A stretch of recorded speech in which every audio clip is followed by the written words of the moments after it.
Olá, pessoal do 8º ano do Instituto Ana Nery. Pessoal, vamos começar hoje com o capítulo 11 do livro de vocês, que está aí na página 155, certo? Vamos falar um pouquinho sobre a América, né, e as atividades econômicas relacionadas ao setor primário que a gente tem no continente americano. Quando a gente fala de setor primário, gente, nós estamos falando de atividades que são relacionadas à natureza, tá? Como, por exemplo, a agricultura, a pecuária, o extrativismo, a pesca, são atividades que estão relacionadas diretamente à natureza sem precisar de uma transformação, tá bom? Aqui, ó, nós temos dizendo o seguinte, na página 155.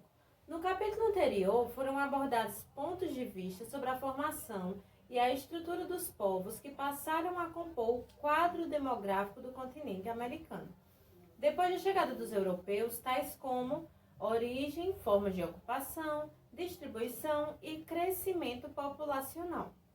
Esses novos ocupantes encontraram nesse continente um rico ambiente natural, quase intocado, repleto de vegetais, animais e minerais. A exploração dessa variedade de recursos para a obtenção de matérias-primas, visando lucros, compõe o setor primário da economia. As atividades desse setor formam a base da economia de muitos países latino-americanos. Os negócios que o envolvem, a exploração dos recursos naturais e sua influência no meio ambiente, assim como sua distribuição desigual no continente, serão examinados nesse capítulo. Aí temos duas imagens aí, gente, mostrando realmente duas imagens sobre o setor primário, tá? Sobre atividades econômicas do setor primário. Aí na legenda diz assim, ó. Assim como na população, as atividades do setor primário, na América, é marcada pelas discrepâncias, ou seja, pelas grandes diferenças, tá? Acima, trabalhadores preparando plantio no Peru e abaixo temos uma colheita de milho aí nos Estados Unidos. Vocês estão vendo aí uma diferença muito grande entre essas duas imagens, né? Na primeira temos aí uma agricultura tradicional, aí bem rudimentar, né? Utilizando aí simplesmente a mão de obra humana, né, na colheita, tá? Aliás, no plantio, né? E aqui embaixo nós temos a colheita de milho, aí é feita através dessas colheitadeiras mecânicas nos Estados Unidos. Então, temos aí uma diferença de produtividade, tá bom? Então, um país da América Latina, que é o Peru, e um país da América Anglo-Saxônica, que é os Estados Unidos. E diferenças aí na mesma ocupação, que é a agricultura. Aqui, gente, temos um título dizendo o seguinte: os recursos naturais do nosso continente. Aí temos uma imagem mostrando aí outra atividade do setor primário, que é a pesca. Aqui diz assim, ó: o território americano é rico em recursos naturais, vegetais, animais e minerais. Riqueza essa que tem por base várias causas, como a geologia do território, ou seja, o próprio relevo, né, facilita aí essa questão dessas atividades primárias. Aí temos aqui correntes marítimas favorecedoras de atividade pesqueira, rios caudalosos favoráveis à produção de energia elétrica, condições climáticas e solos propícios à prática da agropecuária, tá? Aí, além disso, o continente possui grande biodiversidade. As atividades econômicas que consistem na dependência e na exploração direta de um recurso natural são denominadas atividades primárias. Aí é o conceito, tá, de atividades primárias, que são atividades econômicas que consistem na dependência e na exploração direta de um recurso natural. Como eu falei para vocês, está relacionada diretamente à natureza. Vocês não precisam passar pela transformação da indústria, nem comercializar esse produto, né? No caso aí, gente, essa forma direta aí de atividade econômica diretamente com a natureza, setor primário, setor da indústria, né? Vai ser aí o setor secundário. Quando a gente fala de comércio, serviços, transportes e turismo, aí é o setor terciário, tá? No caso do setor quaternário e o quinário, vocês não vão estudar esse ano, tá bom?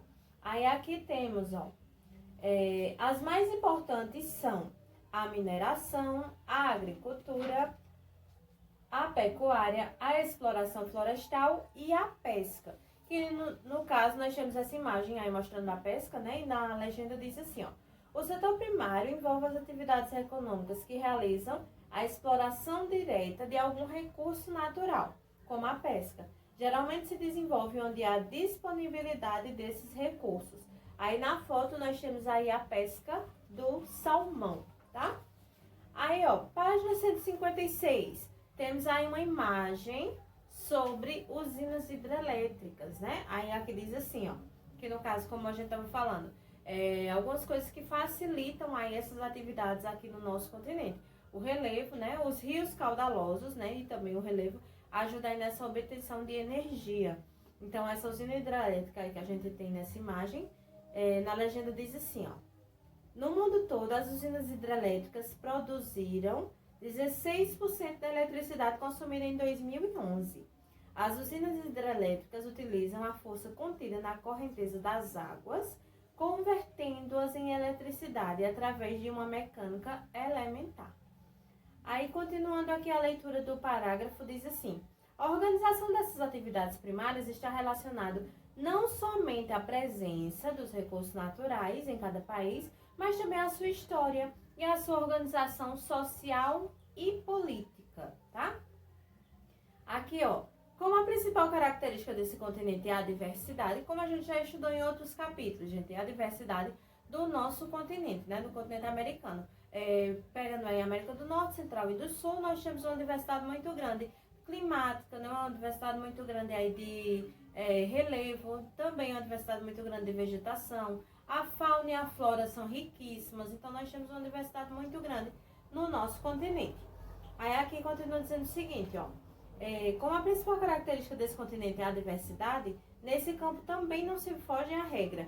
Por exemplo, os Estados Unidos e o Canadá se destacam na exploração dos recursos minerais, por utilizarem modernas técnicas e equipamentos. Porém, outros países, apesar de possuírem grandes jazidas de minerais, não apresentam o mesmo resultado por não possuírem a tecnologia necessária para tal produtividade, como a gente viu naquela primeira imagem dessa aula. Uma grande diferença, né, devido aí ao uso de tecnologia, devido também ao uso, no caso, de modernas técnicas, né, e a questão aí do desenvolvimento mesmo econômico dos países, ok? Aí aqui, ó, no Brasil e na Venezuela, essa atividade extrativista é praticada por empresas multinacionais com sede nos países desenvolvidos, que no caso, a empresa multinacional, né, explora a matéria-prima, o recurso natural que está naquele país subdesenvolvido e tem boa parte aí dos lucros, tá bom? Aí aqui, ó, outro fato que merece ser mencionado é que cada uma dessas atividades possui importância e desenvolvimento diferentes nos vários países do continente americano. Por exemplo, no Chile, a mineração tem grande peso, ao passo que o extrativismo vegetal quase não tem. A maioria dos países da América Central tem na agricultura sua principal atividade econômica. Lembrando, gente, que os países que têm como atividade principal ou uma das principais atividades a agricultura é um país agrícola, tá? País agrário é quando tem a maior parte da população morando no campo. País agrícola, quando a população sobrevive principalmente, ou quase que principalmente, da agricultura, tá bom? Aqui temos assim, ó.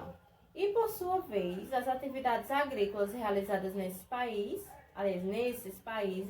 têm características bem diferentes das praticadas nos Estados Unidos da América. Isso aí é bem latente, né, gente? A gente sabe que Estados Unidos e Canadá possuem aí técnicas mais avançadas e mais modernas aí com relação à questão da agropecuária.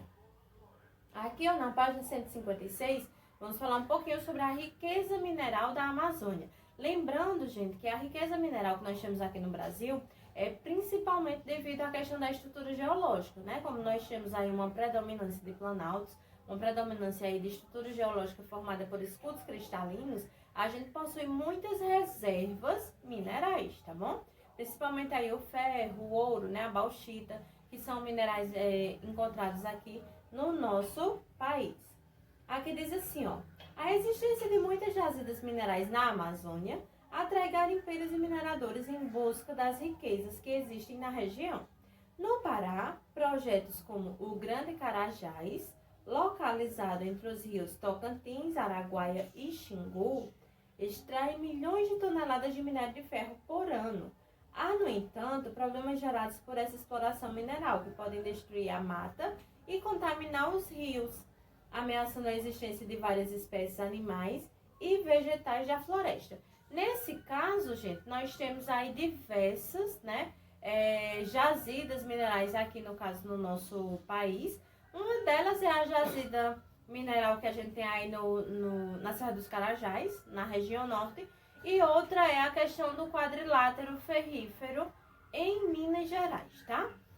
No caso aí, quando ele fala sobre a existência desses impactos, problemas gerados por essa exploração mineral, a gente tem dois exemplos clássicos aqui, de desastres ambientais que aconteceram no nosso país, como a questão aí de Mariana, o desastre que a gente teve em Mariana, em Minas Gerais, e também em Brumadinho, tá?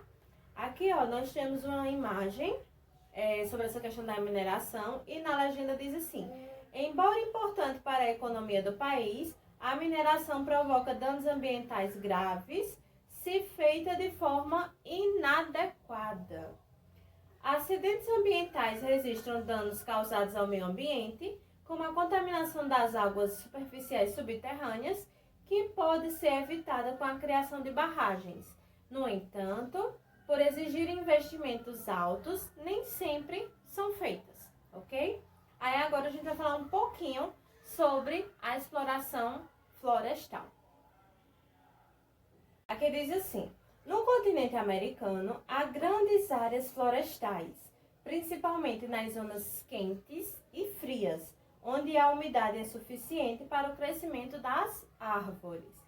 Essas florestas são recursos naturais dos quais as sociedades extraem vários produtos, como a madeira, a borracha e a celulose, que no caso é para fabricação de papel, e diversos insumos para a fabricação de medicamentos. Então, esses são apenas alguns, dos usos que a gente faz aí da exploração florestal, tá bom? Aqui diz assim: por meio da exploração florestal, a sociedade obtém recursos nativos e cultivados.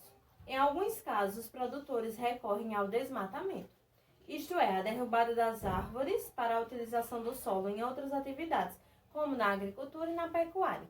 A gente tem, um dos principais impactos ambientais, a questão aí do desmatamento e também a questão das queimadas, que está acabando aí, no caso, com as nossas florestas, e com outros biomas aí do nosso continente,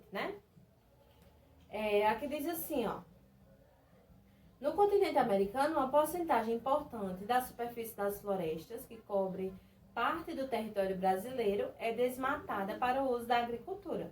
O ataque indiscriminado às florestas tem resultados graves, consequências ambientais em escala global, por exemplo, o aumento do buraco na camada de ozônio, responsável pelo desequilíbrio climático. Então, realmente, quando a gente desmata, quando a gente causa aí danos a qualquer floresta ou a qualquer outro bioma, a gente não está apenas prejudicando o nosso próprio país. A gente está prejudicando em escala global, tá? Nós estamos contribuindo aí para a questão do aumento do aquecimento global, entre outros impactos ambientais aí causados, que causam aí danos para outros locais aí do planeta, tá bom? Um desequilíbrio aí climático. Temos aqui a mineração. Ó, temos um mapa aí embaixo, gente, mostrando os principais recursos minerais, Aí temos aí as zonas pesqueiras. Temos também aí, através dos símbolos, os locais onde você consegue encontrar bauxita, carvão, chumbo, zinco, cobre, estanho, ferro, o gás natural, que é um combustível fóssil, manganês, ouro, petróleo, que também é combustível fóssil, prata, fosfato, urânio e níquel. Esse carvão, gente, que está aí em segunda posição, é o carvão mineral, tá? Que também é um combustível fóssil, ok? Aqui na mineração temos o seguinte: a riqueza e a diversidade mineral do solo do continente americano foram alguns dos principais incentivos para a invasão e conquista por parte dos europeus, ocorrida há mais de 500 anos. No decorrer dos séculos, com o consequente desenvolvimento da indústria e a premente necessidade de novas matérias-primas, outros recursos naturais de origem mineral passaram a ser valorizados. Por exemplo, a expansão do setor elétrico estimulou a produção de cobre e estanho na Bolívia e no norte do Chile. Na mesma época, iniciou-se a exploração do subsolo em busca de jazidas de petróleo, que efetivamente seria bastante explorado pouco tempo depois. Lembrando, gente, que a Venezuela tem 85%, né, do petróleo que a gente consegue encontrar aqui no continente americano, tá? Aqui temos o seguinte, página 158. Atualmente existem 4 grandes áreas importadoras de minerais, né? No caso aí, importam, são áreas ricas, né, que compram minerais, tá? Dos outros países subdesenvolvidos. Temos aí a Europa Ocidental, né? No caso, essa parte aí da Europa, quando a gente estuda a Guerra Fria, a gente vê, né? Que tem a Europa Oriental e Ocidental. Então, a Europa Ocidental, que era capitalista na época da Guerra Fria, tá? Ela é importadora de minerais, ou seja, compra minerais, né? Temos aí o Japão, os Estados Unidos e a China. Então, essas 4 áreas, né? São áreas que realmente compram em grande quantidade, tá? E temos 4 áreas exportadoras, né? Que são áreas aí que vendem, tá? Principalmente aí, gente, a América Latina, né? O continente africano. Lembrando que a América Latina é o México, a América Central toda e a América do Sul toda, tá? O continente africano, lembrando que quando a gente fala em África, tem gente que acha ainda que é um país só, né? A África tem 53 ou 54 países, tá certo? 53 ou 54, depois vocês vão entender o porquê. Contando aí com a questão do Saara Ocidental, tá? Que é um território que é pertencente ao Marrocos. Aí temos aí o Sudeste Asiático, tá? E também temos a Europa Oriental. A Ocidental compra, é uma grande importadora, e a Europa Oriental vende, é uma grande exportadora, né? Vende, tá? E o Sudeste Asiático. Aí temos aqui, ó, ultrapassando os limites da curiosidade, o fato é que os minerais utilizados para a promoção dos interesses do homem, por não serem renováveis na sua utilização, têm permitido que se fabriquem novos materiais que possam substituir esses recursos. É o caso da indústria de artigos sintéticos. Aí temos aqui, ó, gente, as áreas onde a gente tem petróleo, aqui no continente americano, né? As áreas aí desfavoráveis, tá? Que no caso aí são principalmente áreas onde a gente tem planaltos, né? E áreas também aí montanhosas, como o caso da Cordilheira dos Andes. E temos as áreas favoráveis, que são áreas de planícies, áreas onde a gente tem bacias sedimentares, que a gente realmente consegue encontrar aí petróleo, carvão mineral e gás natural, que são os combustíveis fósseis. Encontra em áreas de... Pessoal, temos aqui também sobre a produção de petróleo, tá? E no caso aí na página 158 do livro de vocês. Aqui diz assim, ó. No subsolo do continente americano, há importantes reservas de petróleo localizadas nos territórios da Venezuela. Lembrando que Venezuela tem 85% de todo o petróleo que a gente tem aqui no continente americano, tá? Dos Estados Unidos, do México, da Argentina, do Canadá e do Brasil. Este anunciou a descoberta de grandes reservas de petróleo nos últimos anos, que, se confirmadas, o tornarão a 7ª maior reserva do mundo. No caso, gente, a gente encontrou diversas reservas de petróleo, né, aqui no Brasil, e a gente também encontrou aí, no caso, o pré-sal, né, que no caso aí também é uma matéria-prima muito valiosa, tá? Depois a gente vai estar vendo aí a respeito do pré-sal. Aqui diz assim, ó, esses países são os principais produtores de petróleo do continente americano. Por sua vez, os Estados Unidos é também um dos principais importadores mundiais de petróleo e de insumos necessários às suas indústrias de bens e serviços. Lembrando que os Estados Unidos compram principalmente dos países do Oriente Médio, né, que é onde a gente tem as maiores reservas de petróleo, e também compra dos países da África, tá? Aí, como fonte de recurso natural, pesa contra o petróleo o fato dele também ser um recurso não renovável. Lembrando que quando a gente utiliza o termo não renovável, a gente não está dizendo necessariamente que esse bem não pode se renovar, tá? Mas que levaria aí milhões de anos para se renovar, então não seria aí possível o reuso, né? No caso aí a gente não poderia aí, esgotar esse recurso e reutilizar em seguida, porque ele não poderia aí se renovar a tempo, né? No caso aí a gente precisaria aí ser espécies animais e vegetais fossilizadas há milhões de anos, tá? No caso aí do petróleo, carvão mineral e também o gás natural, né? Que são combustíveis fósseis.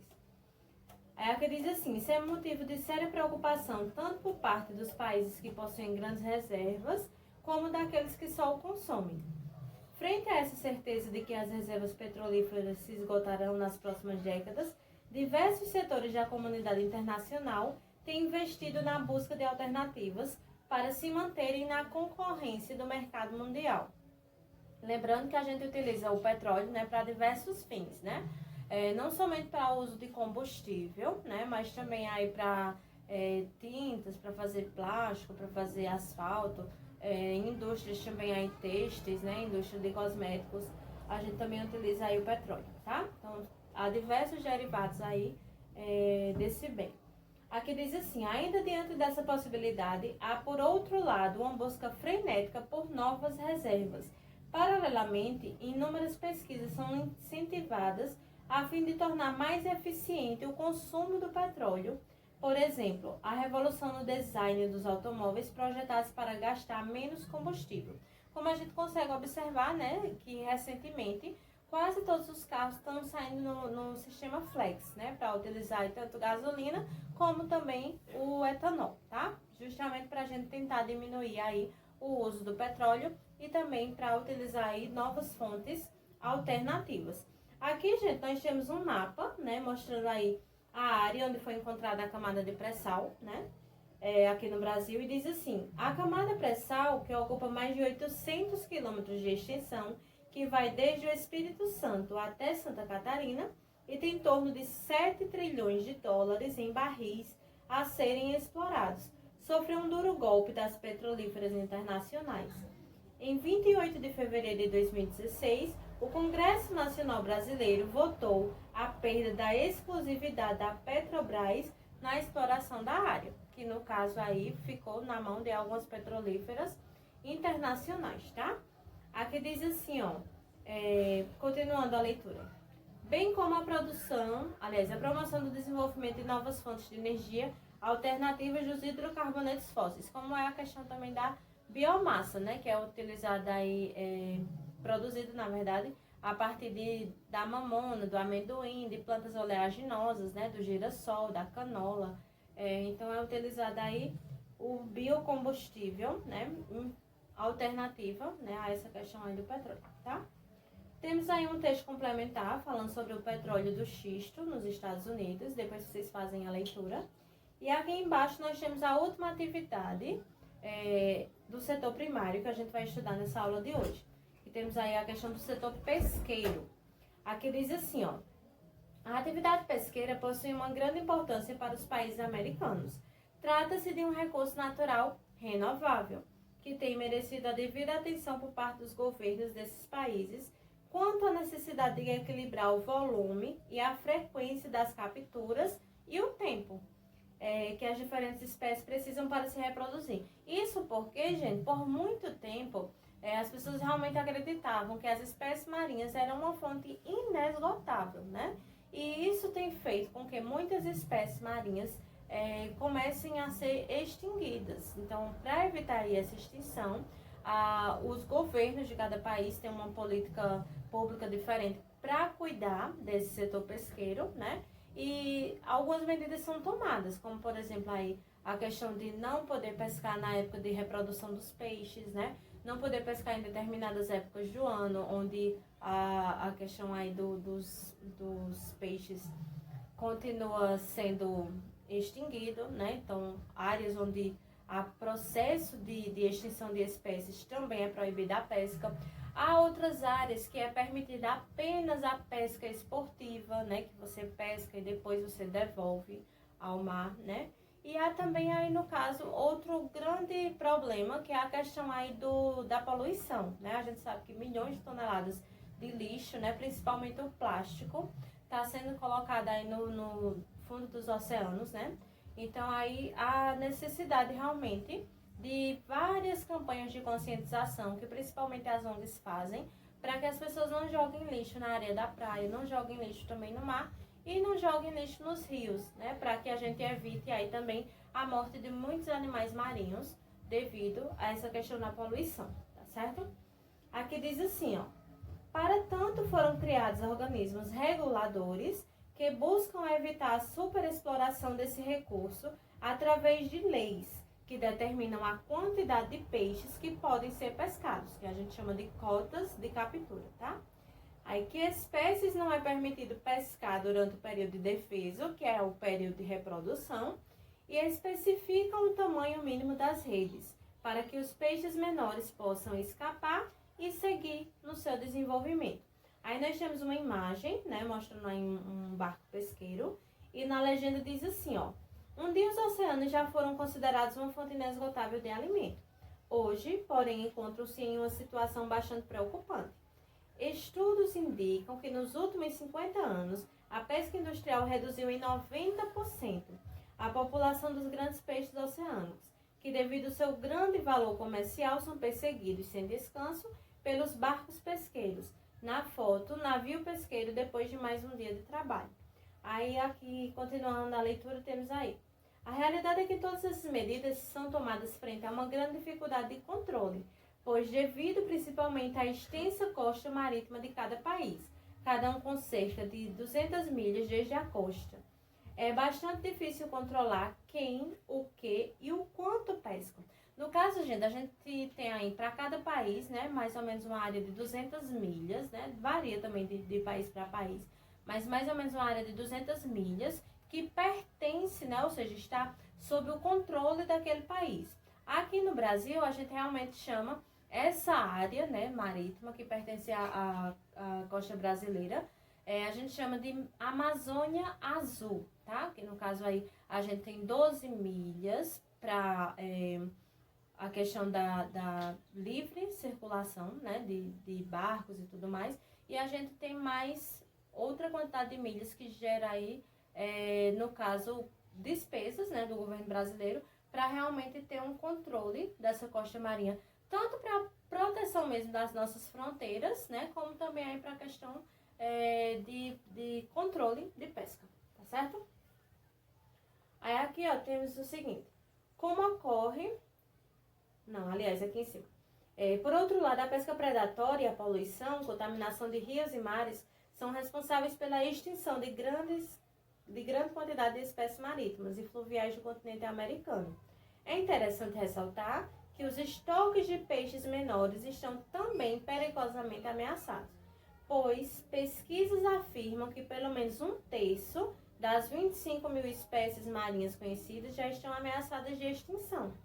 Como ocorre em todas as atividades primárias, o setor pesqueiro é constituído de pequenos e grandes produtores. A produção dos pequenos pescadores é destinada à venda de pescado fresco, no caso para subsistência, né? Tanto para abastecer o mercado interno, como também para abastecer aí também a própria família dos pescadores, né? Aí, ou a grandes empresas, a industrialização, né? Já os grandes produtores destinam suas pescas à fabricação de produtos enlatados ou congelados. Nesse caso, as capturas realizadas pelas grandes empresas são mantidas sob rigoroso controle para evitar o esgotamento da fauna marinha e a consequente ameaça à sobrevivência dos pequenos pescadores, ok?